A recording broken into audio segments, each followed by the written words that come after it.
Hello student, welcome to my channel. आज हम पढ़ने वाले लेसन 5। तो लेसन 5 मैं बताने से पहले एक आपसे क्वेश्चन पूछना चाहूँगा कि डॉक्टर बी आर अम्बेडकर कौन थे। तो आपको इसके आंसर चैप्टर के एंड से पहले ही मिल जाएगा। स्टार्ट करते हैं चैप्टर सब। हम आज करने वाले preamble and the salient feature of the constitution of India. यहाँ पे आपको पता लगेगा कि इंडिया के अपने कॉन्स्टिट्यूशन है। इस कॉन्स्टिट्यूशन में आपको प्रिएम्बल्स दिए गए हैं। प्रिएम्बल्स की वर्किंग क्या है, प्रिएम्बल्स में से कैसे क्वेश्चन आते हैं एंड द कॉन्स्टिट्यूशन के फीचर पे क्वेश्चन आया है कि नहीं, ये आपको पता लगेगा। तो पहला हमारा आज का टास्क है, how many questions come on your exam. आपके पेपर में कितने नंबर के क्वेश्चंस या कितने क्वेश्चंस आते हैं। देन हमारा अगला हम टॉपिक्स देखेंगे, जहाँ टॉपिक्स स्टार्ट है वो है सिग्निफिकेंस ऑफ द प्रिएम्बल। उसके बाद next chairman of the drafting committee. उसके अगला है liberty and equality. Then last है रिजिड एंड फ्लेक्सिबल। कॉन्स्टिट्यूशन पे पूछा गया है कि रिजिड होता है या फ्लेक्सिबल। तो इंडिया का कॉन्स्टिट्यूशन है वो तो ना रिजिड है और ना फ्लेक्सिबल, वो सिंपल है। आप देखेंगे तो समझ आ जाएगा, आंसर देखते ही आपको सब कुछ क्लियरिटी हो जाएगी। तो आपके पेपर में जो क्वेश्चन आते हैं वो 23 आते हैं। टोटल नंबर होते हैं 100। तो फिर टीए में हमसे क्यों लेते हैं, यही क्वेश्चन है मेरा भी। जब मैंने पेपर दिया था तो मेरे यही दिमाग में था कि जब पेपर 100 मार्क्स का है तो हमसे टीए में क्यों लिए जाते हैं। इसलिए लिए जाते हैं क्योंकि 100 मार्क्स में से 60-70 पेपर में लेके आते हैं। जो सबसे हाईएस्ट है अब तक स्टूडेंट, वो स्टूडेंट है 75। इससे ज़्यादा नहीं लाते हैं। अगर किसी के आए हैं तो बता सकता है वो कमेंट बॉक्स में, लेकिन इतने ही आते हैं नॉर्मली। और उसके बाद 15 नंबर टीए में ऐड होएगा तो 90 बन जाता है। 75 + 15 90 से ऊपर भी कई बार हो जाते हैं, तो ऐसा फिक्स नहीं है। अब बात है कि पासिंग कितने चाहिए पासिंग के लिए। तो पासिंग के लिए चाहिए कम से कम आपको 7 से 8 क्वेश्चन अटेम्प्ट करने हैं, वो भी बिल्कुल करेक्ट। तो उसके लिए आपको पहले 10 वीडियोस को कंप्लीट कर लेना है, लिखकर याद कर देन आप पास हो जाओगे। और दूसरा टास्क है आपका कि जब आपका टीएम में आता है तो आपने सबमिट करनी है। अक्टूबर वाले को जुलाई में टाइम होता है, 31 जुलाई तक टीएम के लिए। और जो आपके नेक्स्ट हो गए अप्रैल वाले, उनके टाइम होते हैं जनवरी तक होते हैं। फीडबैक फरवरी तक आ जाता है, 10-15 फरवरी तक। तो पैटर्न हमने देख लिया, जैसा हमने बोला था क्वेश्चन क्या है। अब हम जानेंगे पहला question, what is the significance of preamble to the constitution of India. कितने मार्क्स में, 2 मार्क्स। टाइम कब है, 2014 में। अब ऐसा ही मिलता जुलता ही क्वेश्चन है जो 1 साल बाद रिपीटेड हुआ है। एक चीज़ आपने याद रखनी है, एनआईएस क्वेश्चन रिपीटेड करता है 2 या 3 साल पे मैक्सिमम चैप्टर के, लेकिन कॉन्स्टिट्यूशन के हर साल रिपीट होते हैं। क्वेश्चन सेम नहीं होंगे, आपको समझना पड़ेगा। यहाँ पे आपसे पूछा गया सिग्निफिकेंस, यहाँ पे पूछा गया अबाउट। दोनों में डिफरेंस है अबाउट में, और लेकिन दोनों के आंसर सेम है।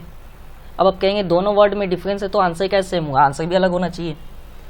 इसलिए आंसर सेम होना चाहिए क्योंकि हमसे पूछा गया सिग्निफिकेंस कि प्रिएम्बल में जो लिखा गया है प्रिएम्बल उसको सिग्निफिकेंस करनी है। तो उसको सिग्निफिकेंस कैसे करेंगे, वर्ड से करेंगे। अगर हम आपको सिग्निफिकेंस करें तो आपको कैसे कहेंगे कि आप एक इंसान हैं, उसके बाद आप कहाँ रहते हैं, प्लेसिंग, वर्किंग, इसी हिसाब से हम सिग्निफिकेंस करेंगे। अबाउट भी यही होएगा कि आपके बारे में बताए कुछ।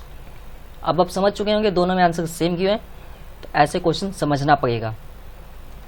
पहला हमारा पॉइंट नहीं है, ये इंट्रोडक्शन है प्रिएम्बल्स का ही, तो आपने देख लेना है। इतना इजी है, मुश्किल इतना नहीं लग रहा है।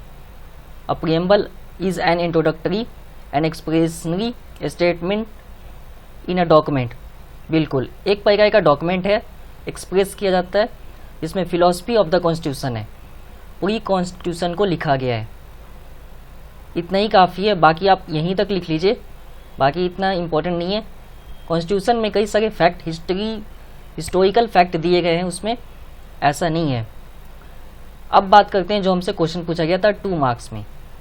यहाँ पे सॉवरेनिटी, ये कॉन्स्टिट्यूशन में सॉवरेनिटी, सेकुलरिज्म, इंडिपेंडेंस, ये सब वर्ड आपके कॉन्स्टिट्यूशन में मिल जाएंगे।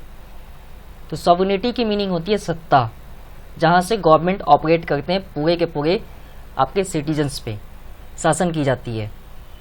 And extremely essentially element of an independent state, जो इंडिपेंडेंट स्टेट होता है उनकी सॉवरेनिटी खुद की होती है। It means complete freedom without any additional and external pressure and absolute freedom for the states to decide. बिल्कुल कि हमारा फ्रीडम, हमारी आज़ादी हम डिसाइड करेंगे। तो ये चीज़ बोला गया, इसे ही बोली जाती है सॉवरेनिटी। सत्ता की मीनिंग ये नहीं है कि देश कोई और है और चला कोई और है, ऐसा नहीं है। जो देश है उस वही देशवासी चला गए, वो हुआ सॉवरेनिटी। देन हमारा अगला है सेकुलरिज्म। आपको पता होगा कि भारत में जाति और धर्म इतने हैं कि अगर आप उस पर कुछ डॉक्यूमेंट्री लिख रहे हैं तो आपकी एज ख़त्म हो जाएगी। अब आप खुद सोच सकते हैं कितनी लंबी ये पूरी की पूरी सिस्टम है। तो इसीलिए सेकुलरिज्म जो है आपकी रिलीजियस बेस के लिए होता है, धर्मनिरपेक्ष।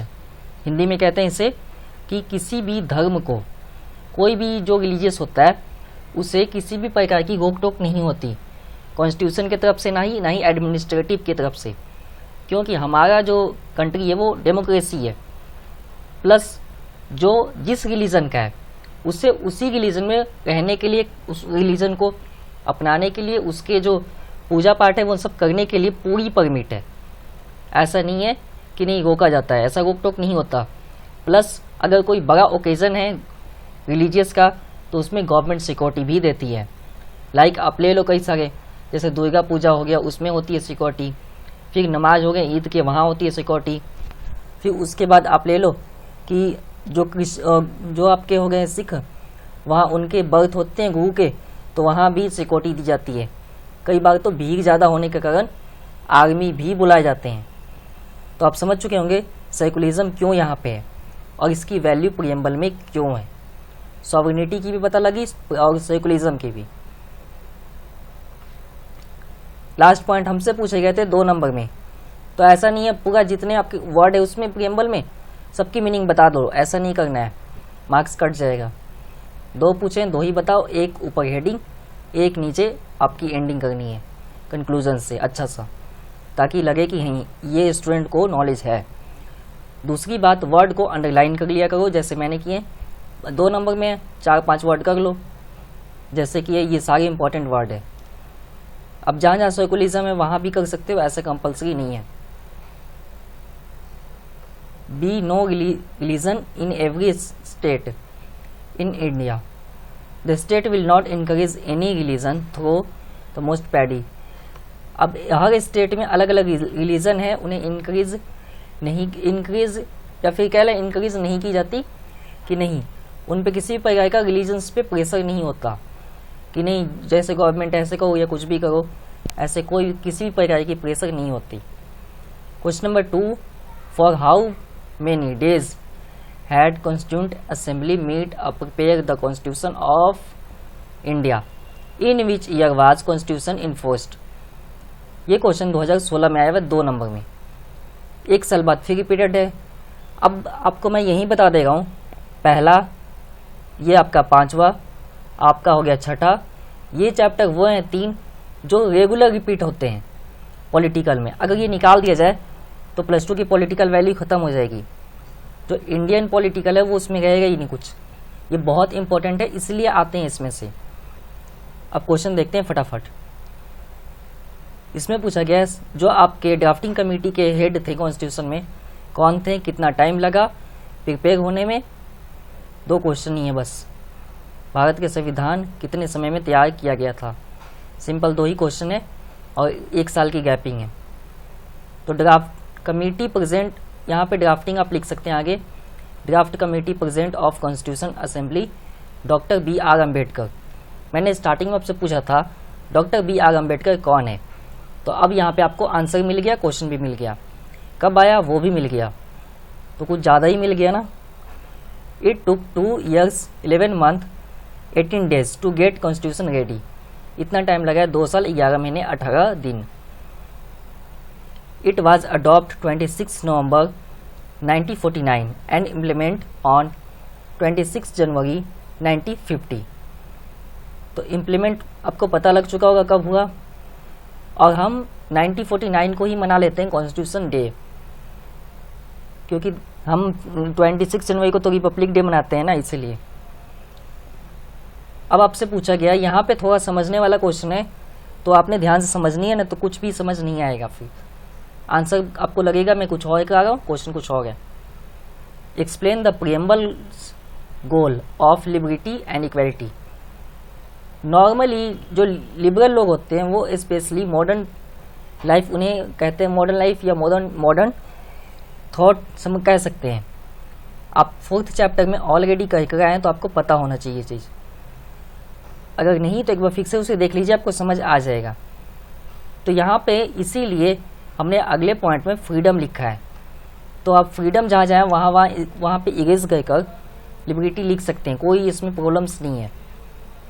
तो आप देख सकते हैं आंसर में थोड़ा सा डिफरेंट है, मुझे भी पता है, लेकिन इसमें मार्क्स नहीं कटेगा, क्योंकि यहाँ पे जो गोल ऑफ लिबर्टी है इसकी मीनिंग सेम है, freedom. The preamble to the constitution has the follow, ये तो एडिंग है, डायरेक्ट पॉइंट करते हैं। Freedom in the preamble, freedom of thought and the person is mention in the constitution. Freedom एक ही थॉट से जो प्रेजेंट किया गया वो प्रेजेंटिंग है मेंशन के लिए इंश्योर द फंडामेंटल राइट्स के अकॉर्डिंग। ऐसा नहीं कि फ्रीडम मिली है तो आप कुछ भी बोल दोगे, कुछ भी कर लोगे। फ्रीडम की मीनिंग ये है कि सामने वाले की फ्रीडम खत्म नहीं होनी चाहिए। अगर आप अपनी फ्रीडम ले रहे हो तो सामने वाले का फ्रीडम बना रहे। अब देखते हैं equality. Equality is the consider the essence of modern democratic ideology. Equality modern democratic ideology एक विचार है जो मॉडर्न विचार है कि हमें समान रहना चाहिए। तो अब समान का ये मतलब नहीं है कि सभी इक्वल हो जाएं। समान की मीनिंग है equal opportunity in the work, in the place, in the study, इन सब पे मिलनी चाहिए। तो constitution makes have included the order of equality in the preamble as identity.